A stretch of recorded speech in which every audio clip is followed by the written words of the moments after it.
Konfederasi Bola Sepak Asia AFC secara rasmi telah menghukum Johor Darul Tazim tanpa sebab. Hector Hevel rasmi menjadi pemain import baru JDT 2025.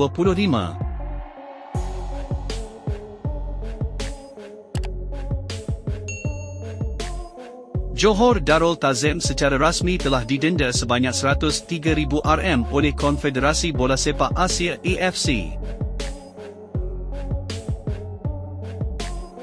Pemilik JDT Tunku Ismail mengatakan hukuman daripada AFC itu sangatlah tidak wajar dan tanpa sebab.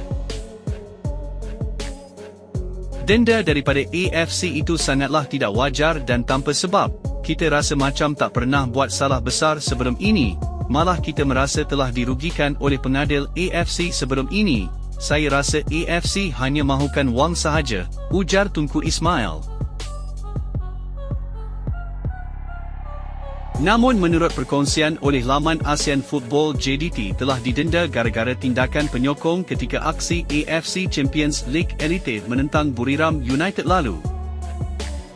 Aksi JDT dan Buriram ketika itu telah dicemari dengan insiden penonton yang membaling botol ke dalam padang akibat tidak berpuas hati dengan keputusan pengadil.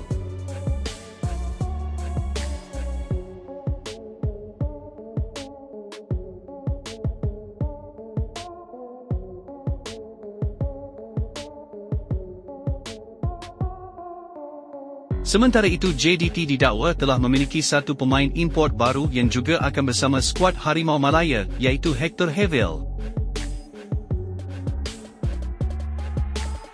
Pemerhati bola sepak Johor Juan Budiman pula mendedahkan JDT sebenarnya diwakili 17 pemain ke kem latihan Harimau Malaya nanti, termasuklah Hector Hevel.